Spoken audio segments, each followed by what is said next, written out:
Good morning, everyone, and welcome to the NPTEL course Advanced Distribution System Analysis and Operation.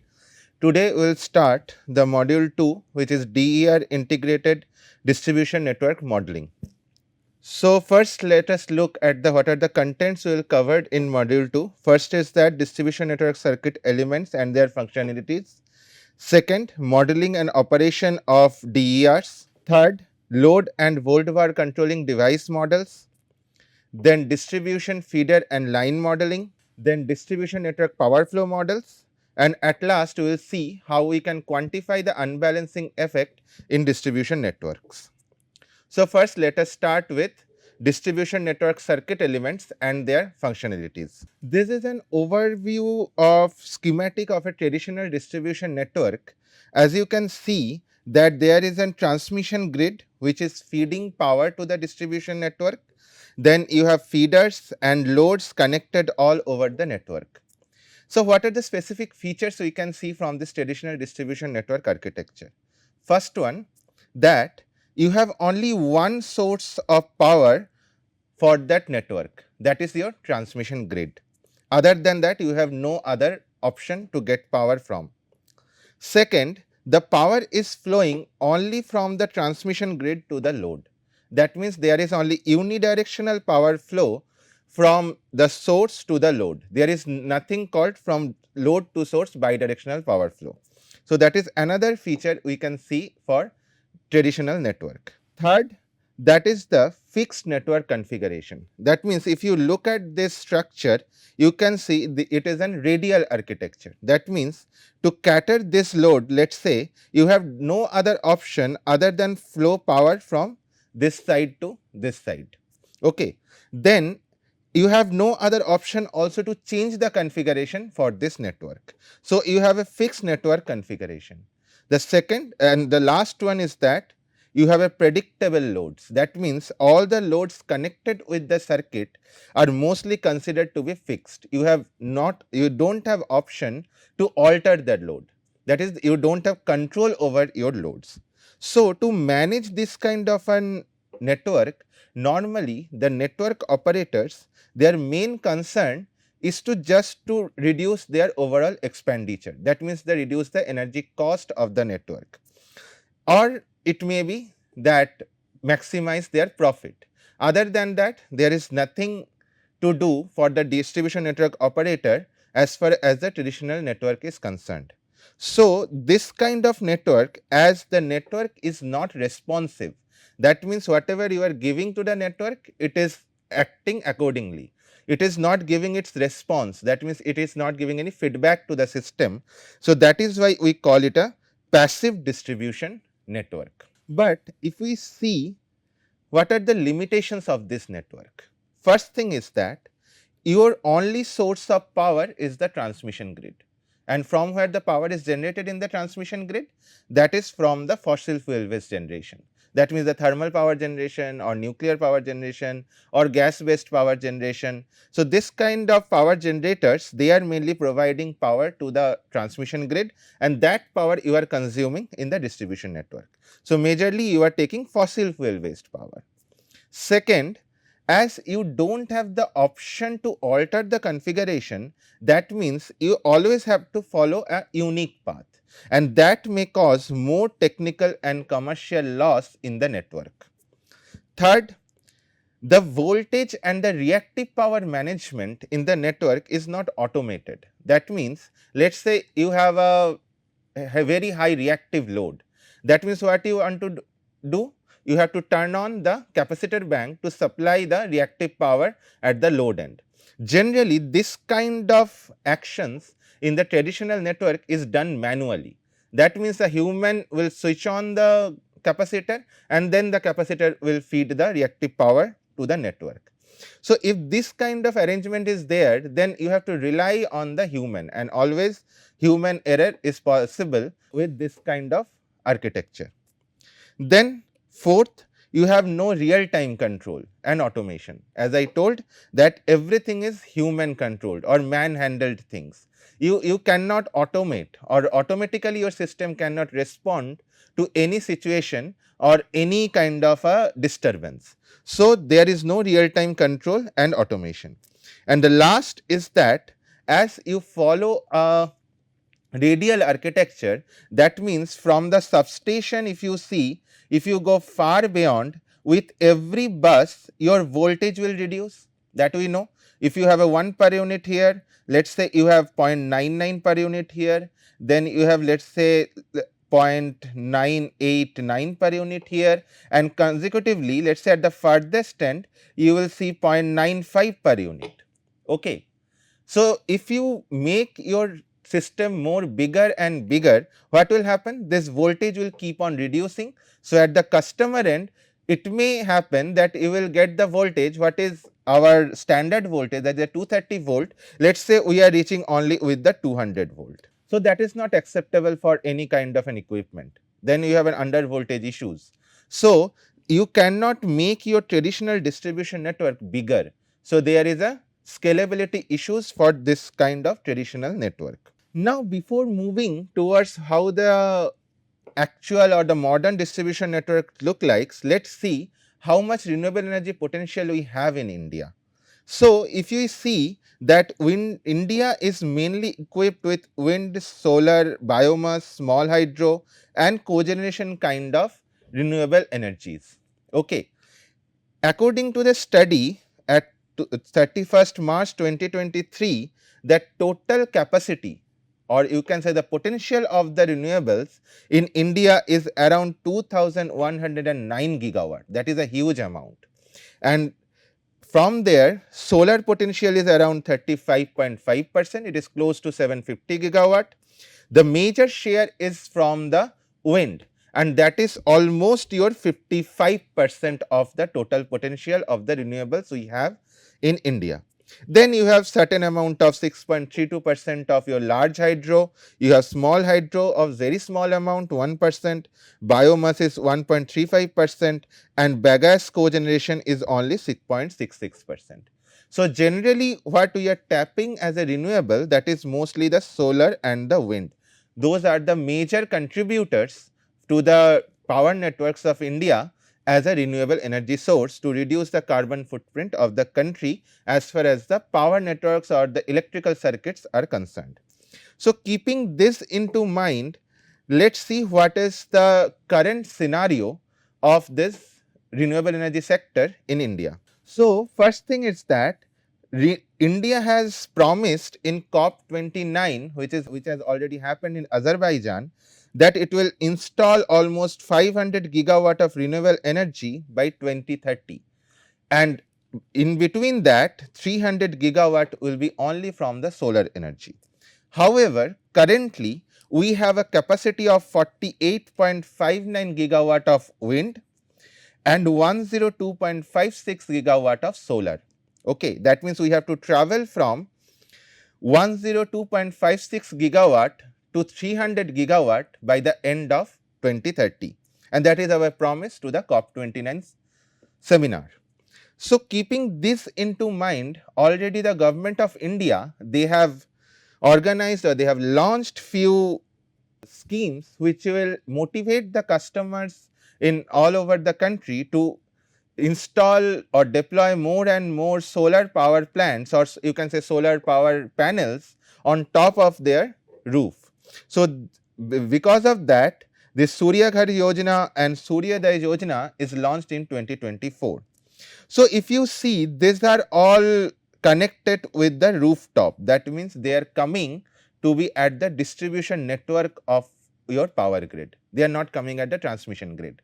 Large power plants, obviously the large solar park, large wind farms, they will come at the transmission grid, but as far as the major contribution is coming, that is coming to the distribution network, and that will transform your traditional distribution network from a passive network to a modern distribution network where you have distributed energy resources. So, if you see the architecture of a modern distribution network, you can see now you have dispatchable or distributed non-dispatchable generation at the network level as well. That means other than your transmission grid, which was before your alone part alone supplier of energy, now you have few more energy supplier at your network end. That means at your user end. So, the first feature you have a distributed, but those generations are non-dispatchable, because your solar power and wind power,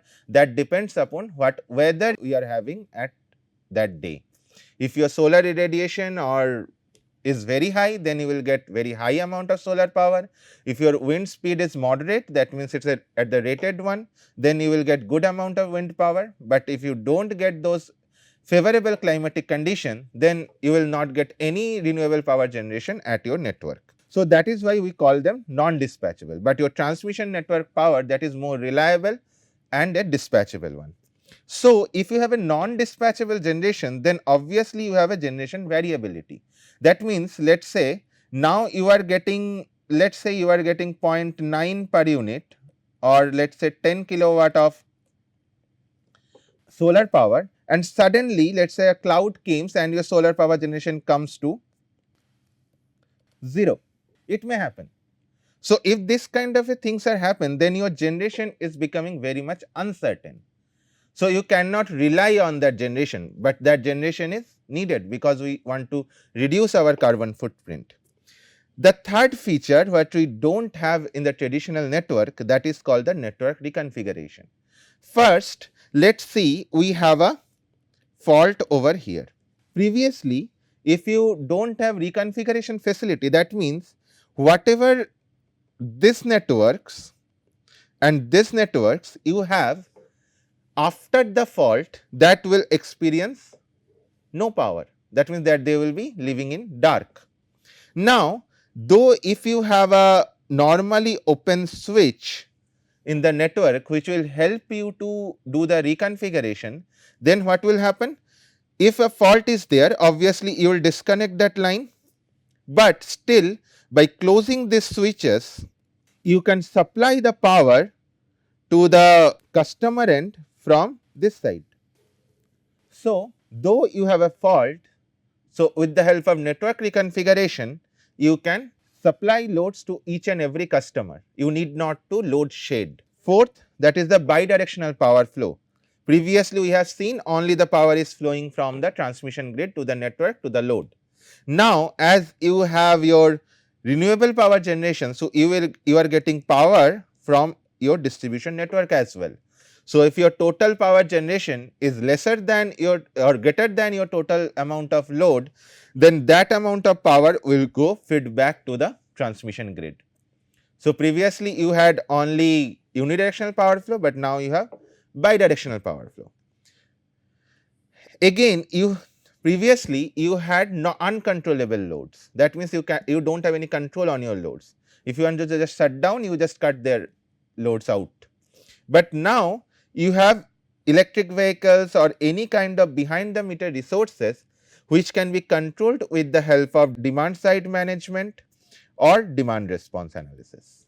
You can impose that demand response and demand side management strategies, and if your customers are okay with it, then they will be responding and taking their concern, you will alter the load profile. Then with the interaction or the deployment of more SCADA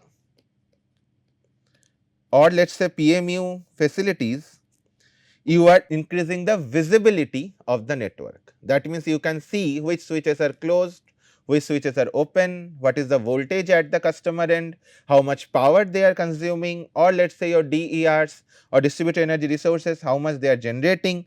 So, this kind of visibility you have in modern distribution network, and accordingly your system will react to maintain the voltage and the reactive power requirement. That means, if you have a voltage, let us say it suddenly drops down to 0.91 per unit, then you can just turn on automatically your capacitor bank, that it will supply the reactive power, and your reactive power is there in the circuit. So, that will boost your voltage, and this 0.91 per unit, let us say it moved to the 0.97 per unit. So, your power factor is improved, your voltage profile is improved. So, that can be done automatically. So, if you have also the real time control and automation facility. So, there other than only the economic benefit, you also have the service quality and reliability concern for your modern distribution network. And now as your network is also responding to the transmission grid or to the network operator, and it is not only obeying the orders. So, that is why we call it as an active distribution network. So, this is the overall single line diagram of a distribution system. You have a substation where you have fuse, you have distribution transformer to step down the voltage from the transmission side to the distribution side. You have voltage regulators. We will see work of these components individually. You have circuit breakers, then you have lines. You may have three phase loads, so you have three phase laterals. You may have two phase loads, so we use V phase laterals. This is actually your two phase circuit. You will supply only two phases. Then you have obviously your single phase laterals. Your capacitor banks to supply reactive power at the load end. Then you have secondary mains which will directly go to the customers. Also in between that, if you want to reduce your voltage or step down your voltage, you have few transformers placed in the network. And other than only the overhead line, as we know that distribution lines are more vulnerable, so mostly underground cables are also used in the network. So, by looking at that, we can see what are the major component of a distribution network. So, first thing is that you can see that is the distribution substation, that is a major component of the network. What is the purpose of that? First the thing, it will take power from the upper transmission grid and send that power to the lower distribution network. Then by giving this transformer ratio, it will maintain the voltage at the distribution network. That means, let us say you want your distribution network at 11 kV, then you have a distribution transformer which will step down. Let us say if your transmission grade voltage is 66 kV, then it will reduce the voltage from 66 kV to the 11 kV. And to make the voltage profile stable, you have voltage regulators which will be changing its taps or the operation to make the voltage profile flat or constant at least at the substation end. Then it will regulate the active and reactive power flow. That means by opening or closing this circuit breaker, you can control how much active power or how much reactive power you can take from your upper transmission grid. Then you have distribution transformer which will step down the voltage from primary feeder voltage, that means your transmission grid voltage or the higher level voltage to the customer level voltage. Then you have distributed energy resources. The purpose of the DERs to generate energy or to give a local supply of energy at the customer end. Then you have radial feeders and distribution lines. That means you have your power at the substation and your customers are, let us say, 5 kilometers or 10 kilometers away from your substation. So, how you send that power to the substation to the customer? So, there comes your feeder and the distribution lines. Feeder is a long, you can say, lateral without having any tappings, which will send the power directly from the substation to the, at least at the customer level, or you have seen maybe few transformers are also there at the neighborhood of your home. So, there it will send that power directly to that transformer level at a constant current value. Only the voltages are reducing because of the internal resistance of the feeder line. Then you have distribution lines. What it is doing? It is taking tap from the transformer or taking output from the transformer and sending that power directly at your home. So, that is the purpose of your radial feeder and distribution lines, and at the ends you have the customers or the loads. Now, this is the overall diagram of a distribution substation, where it is typically fed by one or more transmission lines having voltage level of 69 kilovolt or above. In our country it is 66 kilovolt. Okay. So, the major equipment in distribution substations are, first thing is that high and low voltage switching devices. Obviously, because you are taking power in a very high voltage and you are sending it in a low voltage, that means let us say here this side you have 66 kV and let us say this side you have 11 kV. So, both the sides you have to have a switch that according to your wish, or let us say there is a fault upper transmission grid, you do not want that fault current to be supplied from your end. or you don't want that fault current will enter in your distribution grid. So, you have to isolate your network from the upper transmission network. So, you have to have a disconnect switch at the high voltage level and as well as you may have at the low voltage level as well. Then you have a step down transformer, you have voltage regulator, as I mentioned, that you can change the taps and make the voltage profile constant.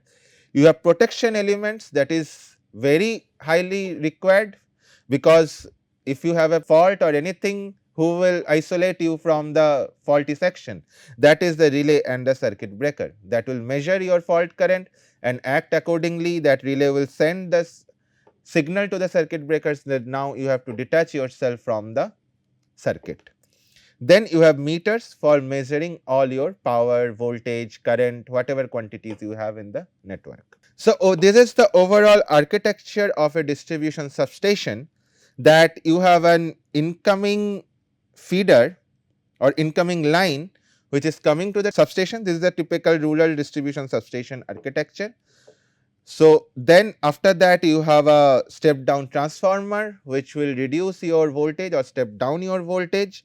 Then you will have voltage regulator, that after step down, let us say we have designed it for 66 by 11 kV transformer, but always you will not get 66 kV. Sometime it may happen that you are getting 65.5 kV. Okay. So, at that time you will not get 11 kV here, but you have to maintain your you have no control on the transmission grid. So, this voltage you cannot control, but at least your supply voltage you need to control. So, how will you control it? That control or that minimal change in the voltage level, that you can do by the use of voltage regulator. So, just after your distribution transformer, you have that voltage regulator. Then you have circuit breakers, that if any fault is there, then it will operate. Then that power will be fed to the outgoing distribution lines and that will go to the customers. So, this is the architecture, or you can say the distribution transformers is responsible mainly for the step down of the high voltage power supply to the lower voltage level, that means your usable level, that is of 230 volt for our country and 120 volt for the North American country. Then you have this location of your transformers may be pole mounted, that you must have noticed whenever you will see at your neighborhood, that at a distribution pole you have small transformers. That transformer may be your 3 single phase transformer you can connect for each and every phase, or you can keep a bulk 3 phase transformer for the supply. You have both the provisions. And then one more, that is little bit of higher value or higher power level, that is the pad mounted 3 phase, that you have seen at your locality on the ground it is placed. Then you have distributed energy resources, which is the main game changer of your modern distribution network. So, what are these DERs? DERs are small scale energy assets or energy resources that can generate, store and as well as consume energy, and they are located close to the users, that means at the load ends. Okay. So, if you see the examples of the DERs, and if it is a generating DERs, then you have obviously solar PV panels, you have wind turbines, you have fuel cells and other kind of DER facilities or distributed generation facilities. For storage, you have most promising storage technologies, that is the battery technology, and for consumption you have electric vehicle. So, you can see all these generation, storage and consumption things are mostly at the local level or the consumer level. Okay, we do not put them at the very higher level or very far from the your consumers, because of the benefit, because they are used to supply the customers at the local end, not from very farthest end. So, the benefit is that you have improved your system reliability and resiliency. That means, if your system is experiencing any fault or any hazards, then by turning on your storage, you can just give that stored energy to your customer. So, at least you can cater few portions of your load. That means, you will satisfy few customers other than keeping them in the dark. So, that will enhance your system reliability. Then you have resiliency, that means if you have a natural hazards or let us say climatic hazards. So, at that time you do not have your transmission network or you don't have your actual power supply from the network, you are completely disconnected from your power supply. So, at that time as well, if you have a local power generation, that can supply few portions of the load, and that will improve the resiliency. If you have a local power generation or local power supply, that means that will enhance the voltage. If your voltage profile is enhanced, then obviously the current flow in the circuit will reduce, and if the current flow is reduced, then you will have lesser technical loss. Then with this DERs, you can also give the grid support. What I told, that if your voltage profile is improved, that means you need lesser current, you need lesser reactive power. So, if that is the case, that means you are helping the upper transmission grid to not feed you more power. Then last one, that is the economic benefit. Obviously, if you have a cheaper power, that means a free power from your DERs, that will reduce your electricity bill. But the challenge lies with the DERs as well. First thing is that they are highly intermittent. As I mentioned, your DER generations like solar and the wind, they depend upon your climatic condition, and that is not in your hand, right. So, your generation is highly intermittent or uncertain. Then you have the mathematical model of all these uncertain generations is also very difficult. And last one is then how you integrate with the distribution grid, that is also a challenging task. So, this is the radial feeder of the distribution lines. What is radial feeder? I have already mentioned that it is by the presence of only one path for power flow from the source to each customer. And a typical distribution system feeder, one or more substation is there, and hence you have more feeders and the distribution lines to feed power from the transmission grid to the customer end. Okay. So, the components in a distribution feeders, you have 3-phase primary main feeders, then you may have 3-phase or 2-phase single phase laterals, that means your feeder can be 3-phase as well as your feeder can be single phase. Then you have volt var controlling devices mentioned before as well, voltage regulators and the shunt capacitors. You have the secondary mains which are actually giving your circuit, your consumers the power, and then you have 3-phase, 2-phase and single phase loads. Then you have distribution poles also in your network, which is mainly placed to support the distribution lines to go through the land.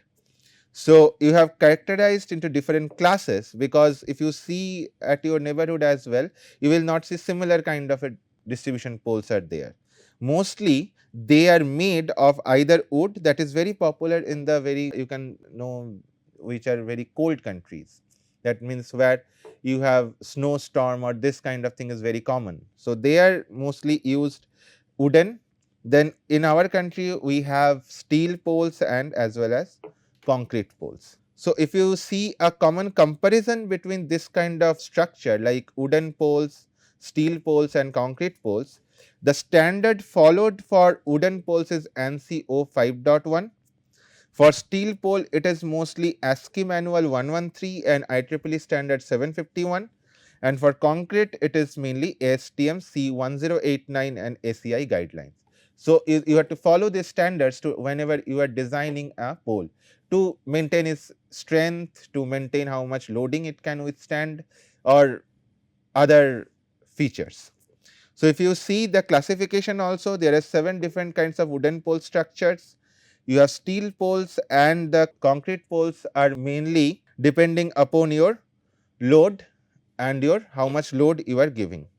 The strength is very high for obviously for the concrete poles and lower for the wooden poles. The lifespan is also very high for concrete poles.